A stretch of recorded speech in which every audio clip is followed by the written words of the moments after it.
नमस्कार, मेरा नाम है अनुज। यह उस समय की बात है जब ब्रिटिश सरकार रॉलेट एक्ट लेकर आई, जिसके विरोध में भारतीयों ने रॉलेट सत्याग्रह छेड़ दिया और घटित हुआ जलियांवाला बाग हत्याकांड। आइए जानते हैं।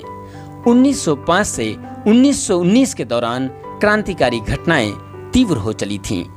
1914 से 1918 के दौरान प्रथम विश्व युद्ध भी प्रारंभ हो चुका था। युद्ध के समय भारत रक्षा अधिनियम लागू किया गया। युद्ध समाप्ति के साथ साथ भारत रक्षा अधिनियम भी समाप्त होने वाला था। सर सिडनी रॉलेट की अध्यक्षता में एक जांच समिति का गठन किया गया, जिसके अन्य सदस्य थे मुंबई हाईकोर्ट के मुख्य न्यायाधीश बेंसिल स्कॉट, मद्रास हाईकोर्ट के न्यायाधीश कुमार स्वामी शास्त्री, कलकत्ता हाईकोर्ट के वकील प्रभात चंद्र मिश्र और उत्तर प्रदेश राजस्व बोर्ड के अध्यक्ष बर्नेल रॉबर्ट। इस समिति को क्रांतिकारी षड्यंत्रों की पड़ताल करने और उन पर नियंत्रण करने की सलाह देने का कार्य सौंपा गया। यानी कि सर सिडनी रॉलेट की अध्यक्षता में गठित समिति को क्रांतिकारी षड्यंत्रों की पड़ताल करने और उन पर नियंत्रण करने की सलाह देने का कार्य सौंपा गया। इस समिति ने 10 अप्रैल 1918 को अपनी रिपोर्ट सौंपी। रिपोर्ट में कहा गया कि भारत रक्षा अधिनियम की जगह नया कानून लाना चाहिए और फौजदारी कानून में संशोधन किया जाए।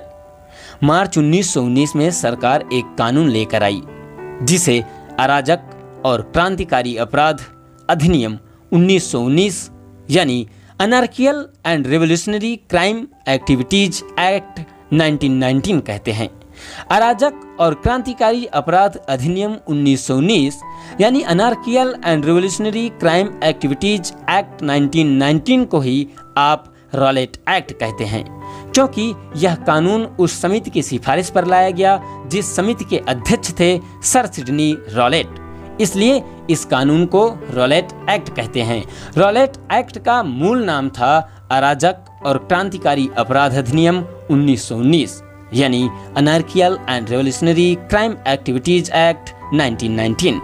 इस कानून के तहत राजद्रोहात्मक गतिविधि की शंका होने पर किसी भी व्यक्ति को कहीं भी कभी भी गिरफ्तार किया जा सकता था और गनीमत तो ये थी कि व्यक्ति को वकील करने का भी अधिकार नहीं था। उस व्यक्ति को गुप्त अदालत के फैसले से 2 वर्ष तक की सजा का प्रावधान किया गया।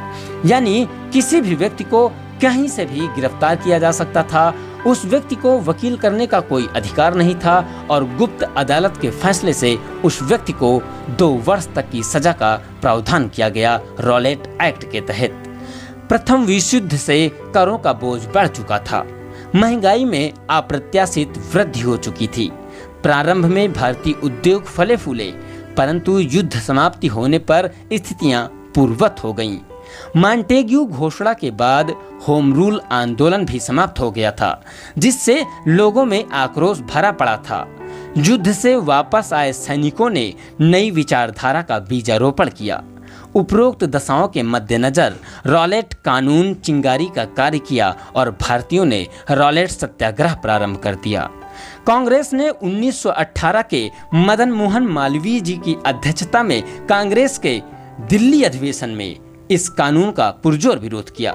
यानी कि कांग्रेस ने किस अधिवेशन में रॉलेट एक्ट का विरोध किया था, तो 1918 के दिल्ली अधिवेशन में, जिसके अध्यक्ष थे मदन मोहन मालवीय जी।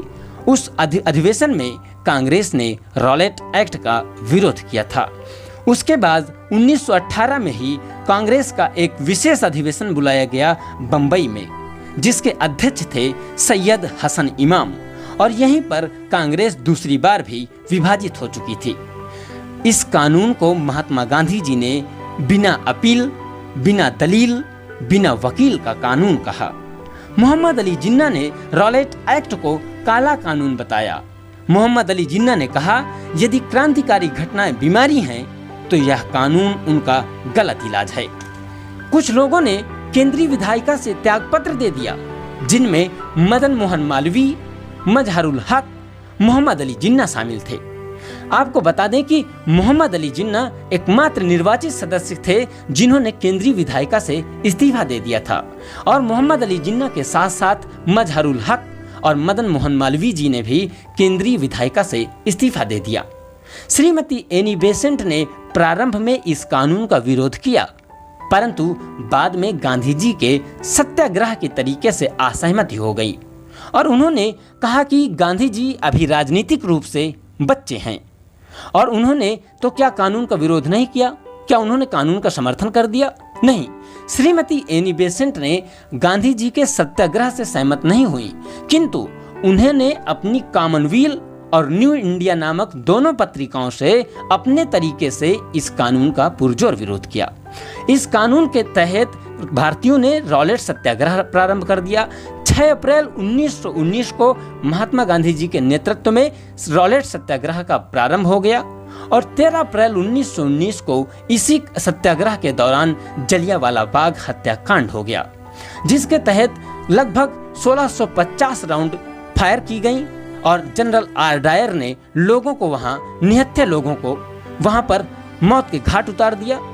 जिस जलियांवाला बाग हत्याकांड के विषय में सुभद्रा कुमारी चौहान जी ने कहा था, ओ प्रिय ऋतुराज, किंतु धीरे से आना, यह है शोक का स्थान, यहाँ मत शोर मचाना।